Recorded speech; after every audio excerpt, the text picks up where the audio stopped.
Ahli hukum pidana yang dihadirkan Verdi Sambo berubah menjadi netral setelah menjelaskan peran justice kolaborator. Diketahui ahli hukum pidana dari Universitas Andalas, Elwi Daniel, dihadirkan untuk meringankan hukuman Verdi Sambo dalam sidang lanjutan perkara pembunuhan Brigadir J di PN Jakarta Selatan pada Selasa 27 Desember 2022. Ia mengatakan bahwa status justice kolaborator bisa meringankan hukuman terdakwa. Dalam kasus ini, Richard Eliezer Pudiang Lumiu diketahui merupakan justice kolaborator. Padahal sejatinya dalam kesaksiannya itu, Elwi Daniel harusnya menjadi saksi yang meringankan Verdi Sambo, bukan Baradae.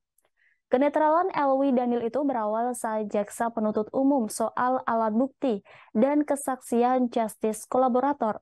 Kemudian JPU pun menanyakan soal nilai dari kesaksian seorang justice kolaborator. Elwi menjawab bahwa untuk melihat kualitas dari CJ dapat merujuk pada undang-undang. Meski demikian, ia menilai status JC dari terdakwa kualitas kesaksiannya sama dengan saksi-saksi terdakwa lain.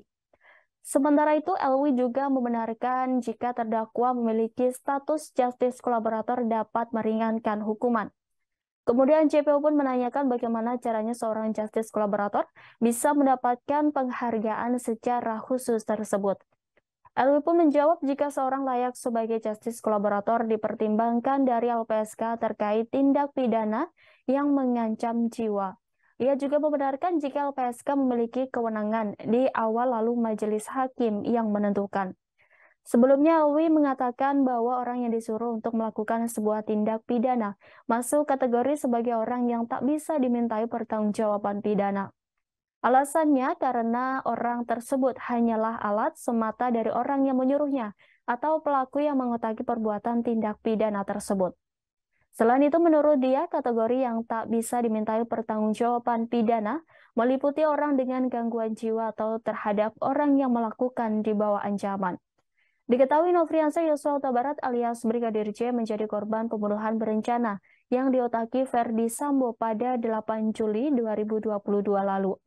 Brigadir J tewas setelah dieksekusi di rumah dinas Verdi Sambo Duren 3, Jakarta Selatan. Pembunuhan itu terjadi diduga setelah Putri Chandrawati bercerita kepada Verdi Sambo soal adanya pelecehan seksual di Magelang. Verdi Sambo kemudian menyusun strategi untuk menghabisi nyawa Brigadir J. Dalam perkara ini, Verdi Sambo, Putri Chandrawati, Bribka Riki Rizal alias Bribka RR, Kuat Maruf, dan Barada Richard Eliezer alias Baradae didakwa melakukan pembunuhan berencana. Kelima terdakwa didakwa melanggar pasal 340 subsidiar pasal 338 KUHP, junto pasal 55 ayat 1 ke 1 KUHP dengan ancaman maksimal hukuman mati.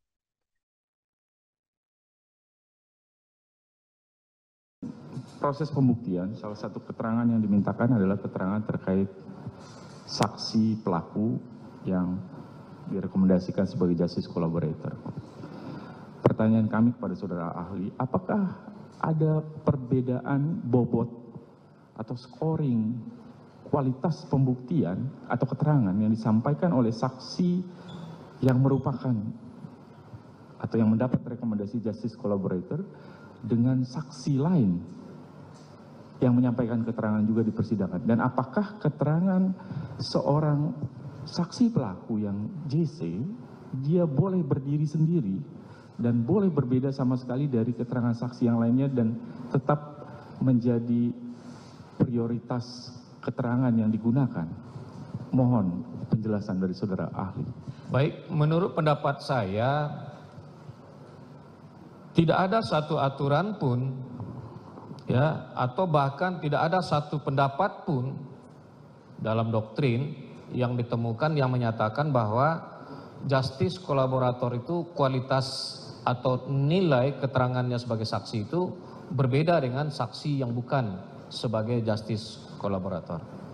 Sehingga dengan demikian dapat dikatakan sekalipun dia adalah justice kolaborator, ya, keterangan dia itu sama nilainya dengan keterangan-keterangan saksi yang lain yang bukan justice kolaborator. Apakah wajib dibuktikan juga telah terjadinya akibat? Jadi bukan hanya sifatnya potensial. Jadi telah terjadinya akibat yang membahayakan jiwa saksi. Silakan saudara. Baik, mohon izin yang mulia.